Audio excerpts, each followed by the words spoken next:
trying to find a pulse. Because as we've explained, most people know where to find it on a person. Most people don't know where to find it on a dog or cat. And when a pet or dog their heart has stopped, every minute that heart is out, the chance of survivability goes down 10%. So with dogs and cats, everybody, every minute counts. So in pet first aid, we actually do this quick series, and I'm going to see if she'll do this for me. I've tried to work on her. She's going to pretend like she's out. Let's see if it works. You come home, and your dog or cat is just flat out on the floor, not moving. You don't know what's going on. So you approach your belly to their back, again for safety. Then you do a 360 survey. You know why? Because you're a first responder. What if there's still a burglar in the house? So protect yourself. Then you approach belly to back, you clap, you stomp, and you say the pet's name.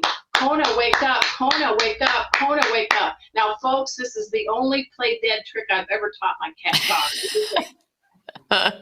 Isn't cool? Good at this. Right. Oh, you can wake up now. You can wake up. Oh, I was just kidding, you guys. I was really just pretending. All right. There's no response. That took just a few seconds. Then we're going to go through the steps of CPR. Now, there's two math equations. If you hate math, and trust me, don't check out my high school grades for math, but these are two life-saving math equations. And when we do this in our classes, we always talk out loud together. You're hearing it from me, but you're learning to say it. And then it starts sticking like pasta on a wall, right? So the two math equations before I touch Kona. Watch my hand. One full set of CPR consists of doing 30 chest compressions, 2 rescue breaths, 30 chest compressions, 2 rescue breaths. So lock that in. 32, 32. We're going to demonstrate that in a second. Once you've done a set, you always, each and every single time, assess. That's a fancy word for saying check to see if you can find a pulse on the femoral artery. And remember, don't dilly-dally, 5 or 6 seconds. If the pet is still out, but you found that beat, now what? That's when you go with life-saving math equation 2. And that consists of actually doing 30 rescue breaths in about 1 minute. Now, you don't have to have a watch on. You're talking out loud. So you actually are breathing into their nose. And after 30 breaths, again, you assess. This time you're like, I don't know if I did it. Don't freak. Just go back to 30 chest, 2 breaths, 30 chest, 2 breaths. Now, when we get done with all of this, the magic mystery person in charge of the slides, we're going to go through them. So, because I think people learn better when they can visually see and physically do. So, Kona, is it time to save your life? Again? Okay, so let's try it. Kona, let's lay down. You are out for the count. I approach belly to back. I clap. I stomp. Kona, wake up. Kona, wake up. Nada. Now I need to do a set of CPR. So, I can't wait for Dr. Judy's reaction. I got approval from my vet team. Ladies and gents, it does not matter if the dog or cat collapses on this side or the dog or cat collapses on that side. You can go either way. But the hand placement, again, for your safety, is always important. So I asked my vet team, can I use this rhyme? And they said yes. You guys ready for it? Strap yourselves in.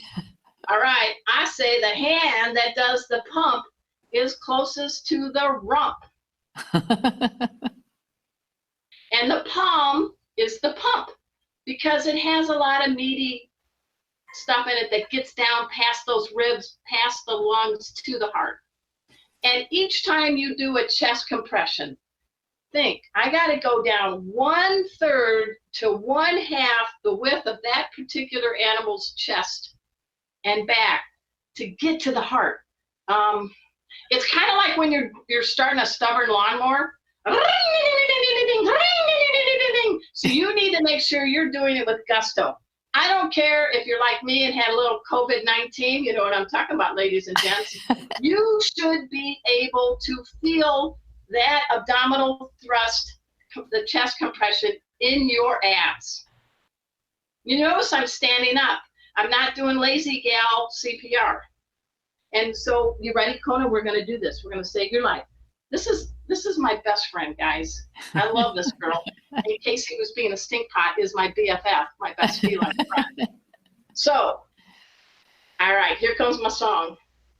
You want to start in the name of love.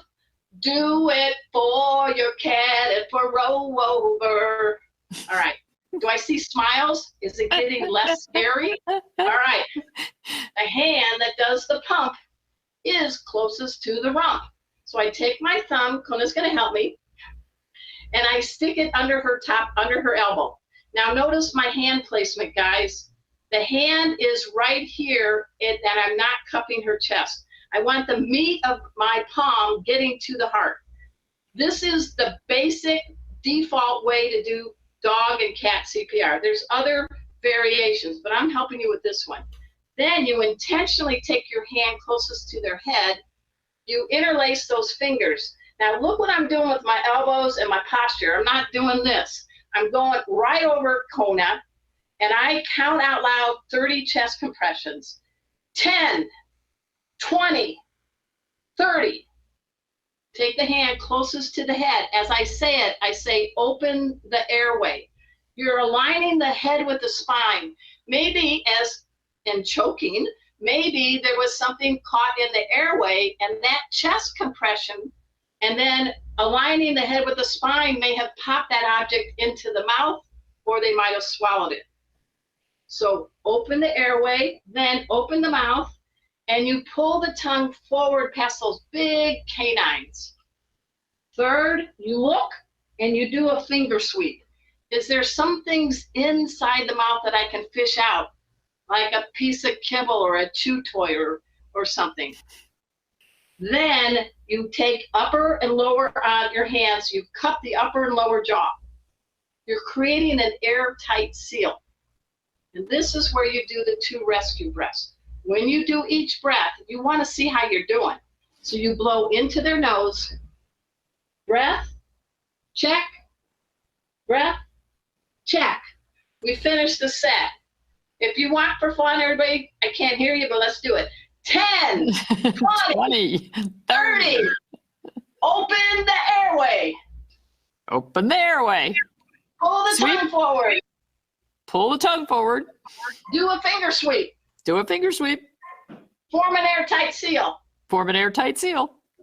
Breath, check. Breath, check. All right, we did a set. For our safety, we take the hand closest to the head. We go on the seam, go upside down L. Kona has a heartbeat. Yay! But she's still out. So this is life-saving method 2, which is 1 minute of rescue breaths, which is about 30. So in order to do that, you're going to notice something similar. Open the airway. Pull the tongue forward. Do a finger sweep. Form an airtight seal, but this time you're counting out loud, so you do breath, check, 2, check, 3, check, to 30. That's about a minute. Again, we just finished the set. You guys know the drill. We go back and assess. Yikes. I don't know if I found any pulse. That's okay. Go back and do 30 chest, 2 breaths, 30 chest, 2 breaths. Now, I'm going to dive in a little deeper just to help you understand some things. Can you crack a dog or cat's ribs doing CPR? Personally, I would rather have a dog mend from broken ribs than not make it. Yeah. And have all the ribs intact. Second, thank you, dang COVID, because we used to have those demo dogs where you could breathe in and see the chest rise and fall. but that's cooties. Nobody's going to blow into anything. I'm not even going to take a piece of birthday cake from my nephew if he blows out the candles. I love you, man. Oh, yeah, I'm watching myself. I'm not going to do that. So this is where it's really important to gauge the size of your pet, dog or cat. Do not be a tuba player inside a dog. I'm going to surprise you. This is Emma, my Gemma. Ha popped up like toast. We rescued her during COVID. She goes, I don't do first aid. I just want to say hi on camera. But Emma is 8 pounds. So if I blew too much into her and her lungs went way up, you could burst the lungs. You could also, which is really tasty, and everything in the stomach could fill with air. And guess what, guys? It's coming out here while you're doing your job. Now, don't play like a piccolo player into a cane corso or a Saint Bernard. So what do? Well, your homework. Watch your dog, your cat, when they're having fun and they're all active. See how far up and down their chest goes when they're breathing. And then check when they're just relaxing and sleeping. Lock that in your brain. That's the amount of air you're going to be breathing into their lungs. The other thing, you really, really, really need to open the mouth and pull that tongue forward and sweep anything you can out of the mouth before you form a seal and blow. Now, Arden, I just want to clarify something, because you can't do this obviously when you're demonstrating on a live dog, but when you're breathing into the dog, you are making an airtight seal with your mouth around the dog's nose. Yes, you're keeping their upper and lower jaw together, but you're sealing their nose, correct? Right, but when you do the breaths in, you are actually a seal with your lips around their nose. Okay. Yes. Don't make out with your dog, but yes, you're saving a life. And the other thing that's going to look weird, check your dog or cat right now. They got little baby teeth here and here. When the tongue is out and you create that seal, that tongue is going to stick out. It's okay. They're not going to bite their tongue off. The other thing is, oh, you're going to love this one. I bet you never heard this in vet school, Dr. Judy. When you are keeping the upper and lower jaw together and you're sealing, blowing into the nose and watching that the air is going to the chest. If you don't do that, the air is going to escape out the side of their mouth. And I call this medical term blah, blah, blah, blah, blah, blah, blah.